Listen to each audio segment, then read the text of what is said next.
Bismillahirrahmanirrahim. Assalamualaikum warahmatullahi wabarakatuh. Kami akan membentangkan subjek Ijaz Al-Quran, kod subjek EQH3013. Tajuk yang telah diberi Ijaz Al-Ghaibi.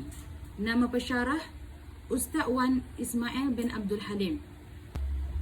Assignment ini disediakan oleh saya dan sahabat saya. Saya Nurul Amani binti Muhammad Ridwan. Nombor matrik 22440038 dan sahabat saya Maisarah binti Awang, nombor matrik 22440037. Isi kandungan yang telah disediakan di dalam assignment ini, yang pertama 1.0 iaitu pengenalan Ijaz Al-Quran, 2.0 kategori Ijaz Al-Quran, Ijaz Al-Ghaibi, 3.0 pandangan para ulama tentang Ijaz Al-Ghaibi, 4.0 contoh ayat Al-Quran tentang Ijaz Al-Ghaibi, 5.0 kesimpulan. Kita masukkan kepada pengenalan Ijaz Al-Ghaibi. Ijaz Al-Ghaibi ni adalah Ijaz Al-Ghaibi ni adalah berita yang disampaikan oleh Allah kepada kita tentang beberapa hal yang ghaib. Jika Allah mengatakan benda itu terjadi, maka terbukti hal itu akan terjadi sebagaimana diberitahu. Kejadian itu diketahui oleh semua orang, baik mukmin ataupun kafir.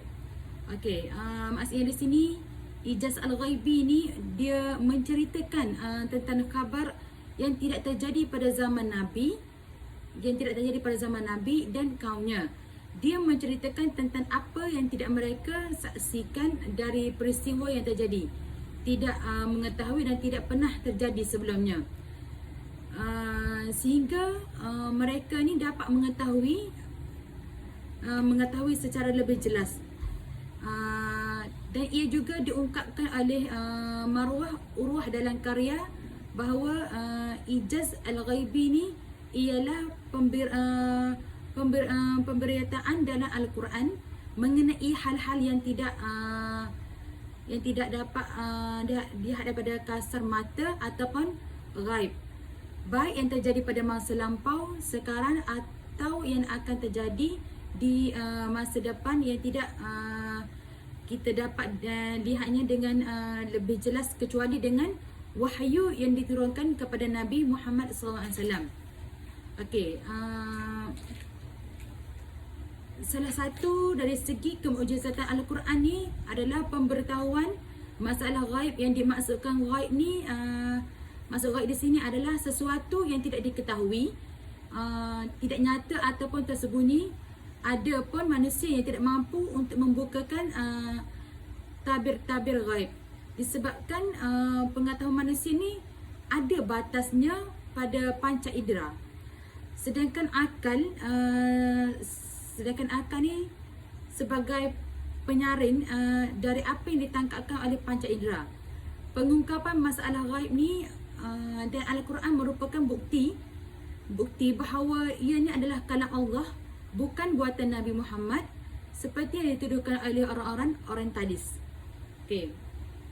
Seterusnya adalah ghaib ni dalam Kamus Besar Indonesia ni ada sebut, dia kata ghaib ni dia mempunyai erti tersembunyi, tidak kelihatan dan tidak nyata. Maksud ghaib dalam kaitan dengan kemujizatan Al-Quran ni dalam aspek pemberitaan ghaib ni bukan bererti tidak nyata, akan tetapi sesuatu cerita atau khabar yang tidak terjadi pada saat sekarang. Dia juga boleh jadi pemberitaan itu terkait dengan peristiwa masa lampau ataupun di mana peristiwa itu ni tidak ada buat masa sekarang, dan akan tetapi terjadi pada masa lalu. Selain itu juga Al-Quran ni dia dapat menceritakan tentang hal-hal yang terjadi pada kemudian hari. Dan ini juga kita dapat nyatakan pada zaman sekarang ni tetap akan nyata pada waktunya akan kelak tiba nanti. daripada pengenalan ijaz al-ghaibi ni, ada pendapat daripada Ibnu Faris ni, dia mendefinisikan kata ghaib secara ghaib dari segi secara bahasa itu segala sesuatu yang tersembunyi dan tertutup dari mata baik secara rasa maupun dari segi maknawi.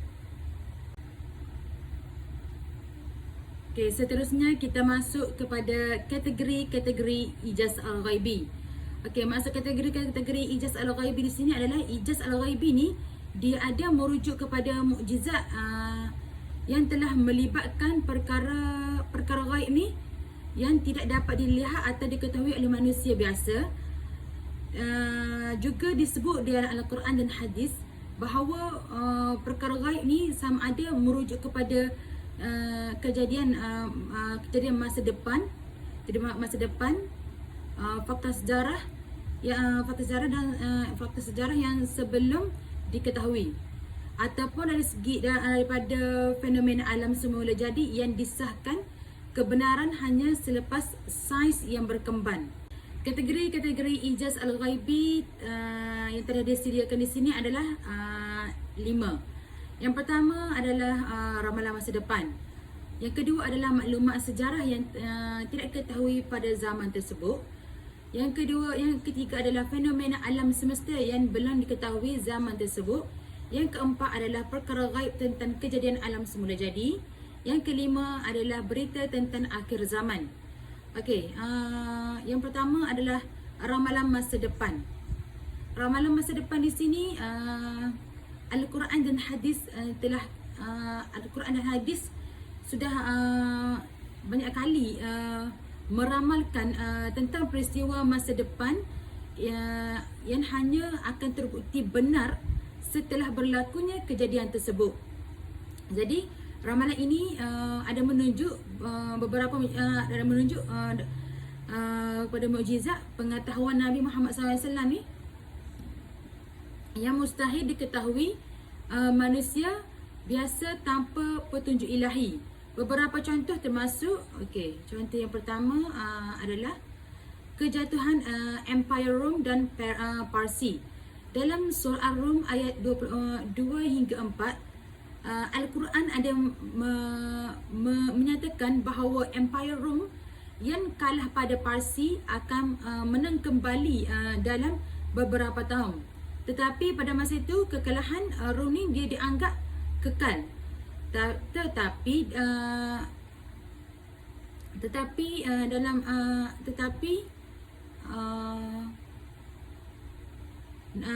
dalam masa 7 tahun juga Rom ni dia berjaya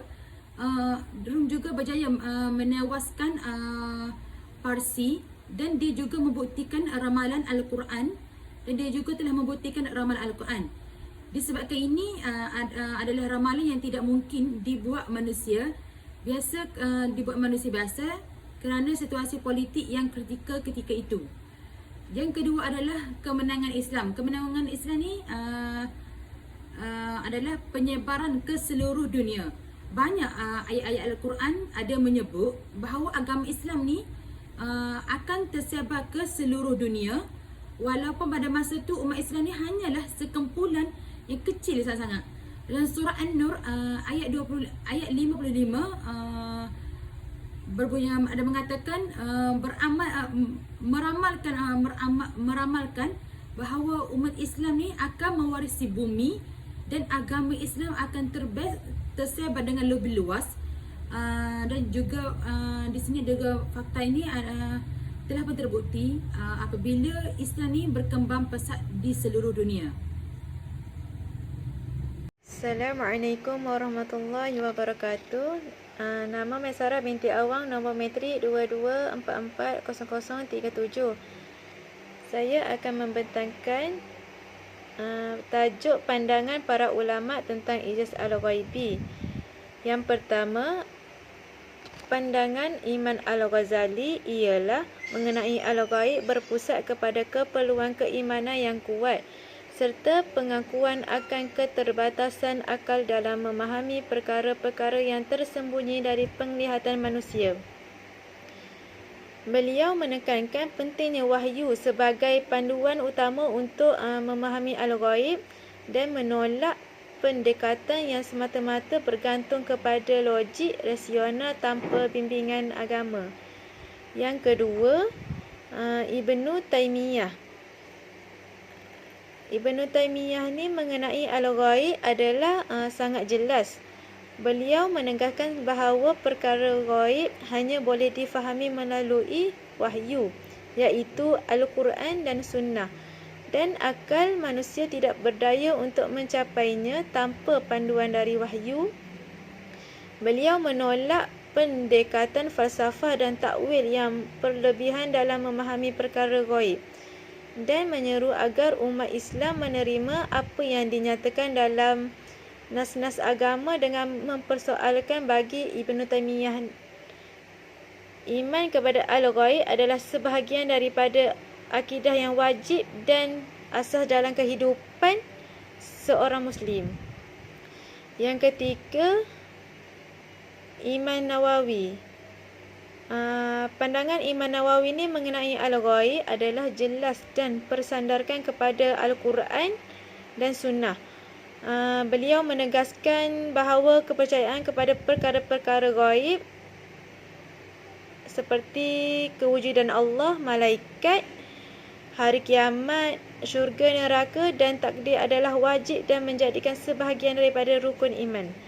Pengetahuan mengenai al-ghaib tidak dapat dicapai melalui akal semata-mata dan ia hanya boleh diketahui melalui wahyu.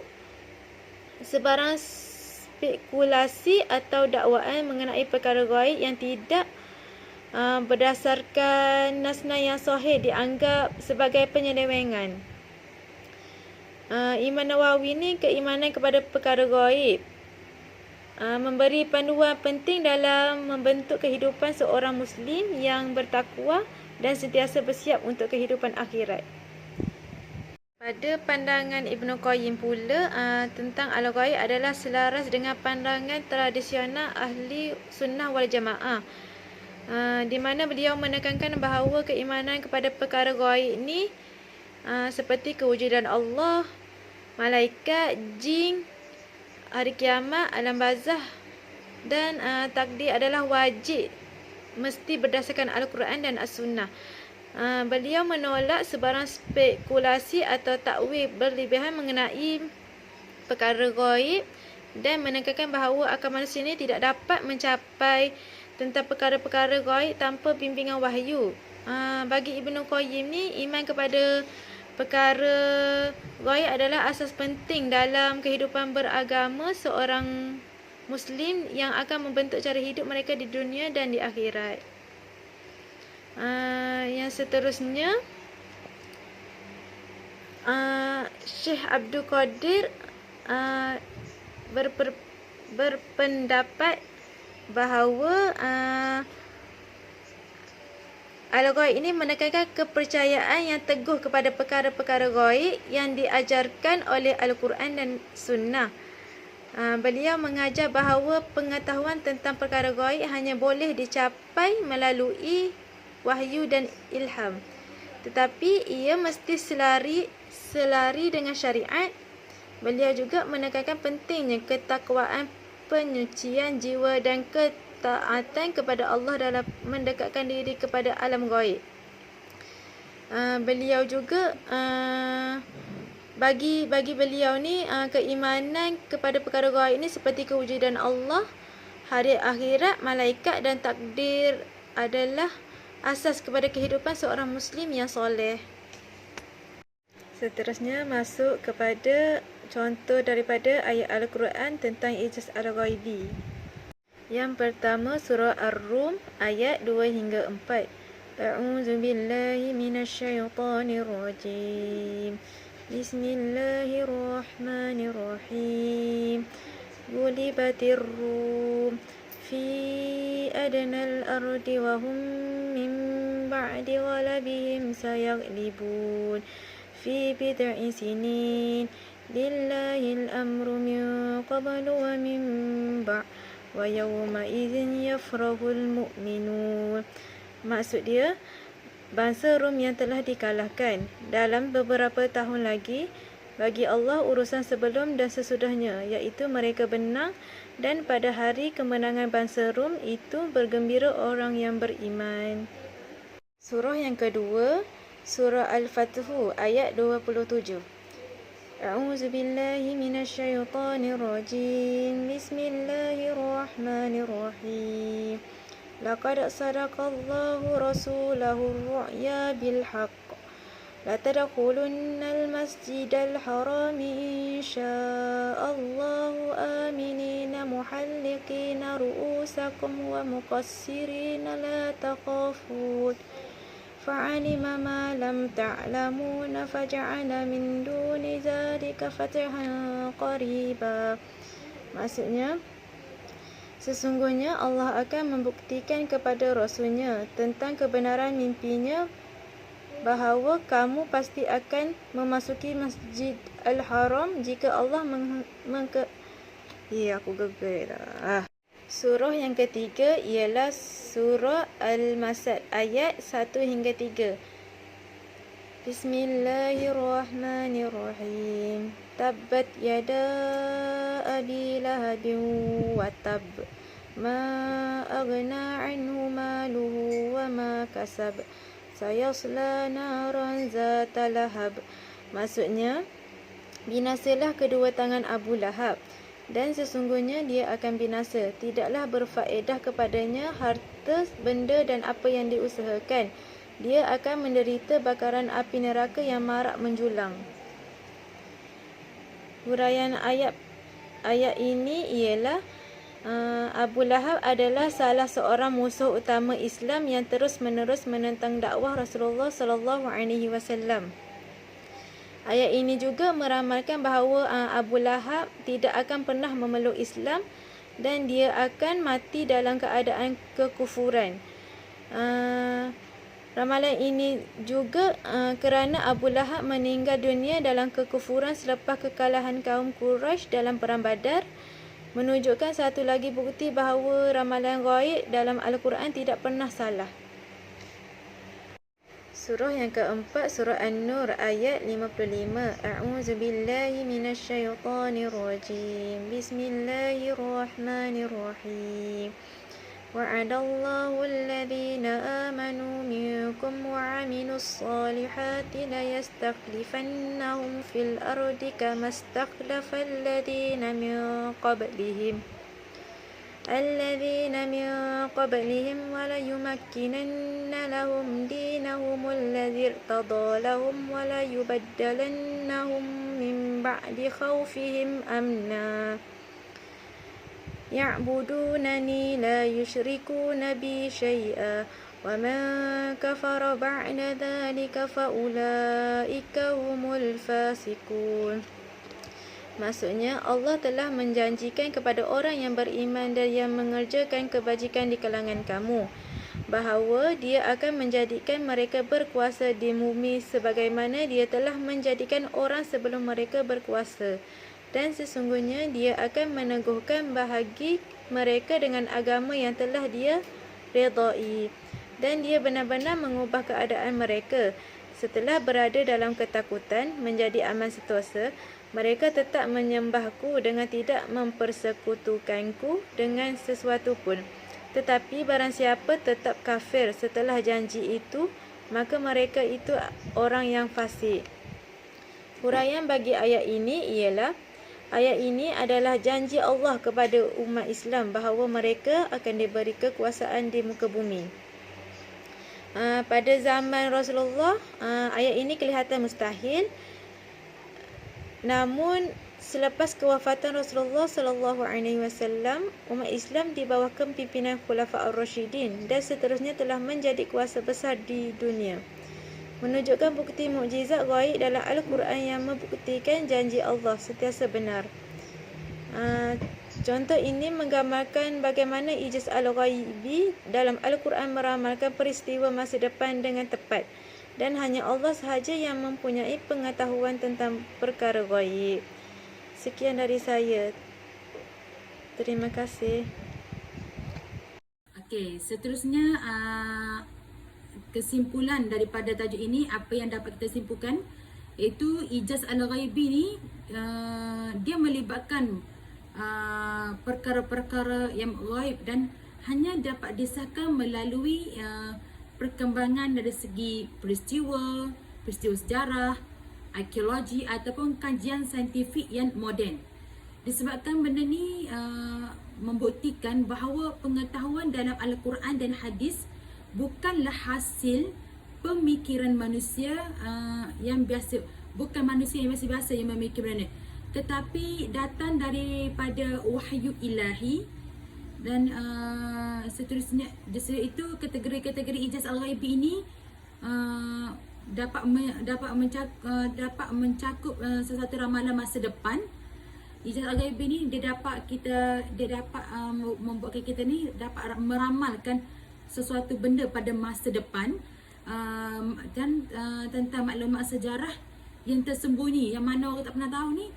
Apabila kita belajar subjek yang ijaz al-ghaibi ni, kita dapat tahu tentang maklumat-maklumat sejarah yang pada zaman-zaman dulu yang tak pernah kita ketahui benda tu. Serta dia menceritakan tentang benda-benda ghaib yang tak mampu untuk manusia nampak, dan yang tak mampu untuk manusia nampak kecuali dengan izin Allah. Kalau dapat dengan izin Allah, insya-Allah seseorang itu akan boleh nampaklah benda-benda tu. Jadi serta fenomena alam yang ghaib dan hanya difahami sepenuhnya pada zaman moden. Okey, sekian, terima kasih. Itu saja pembentangan daripada kumpulan kami.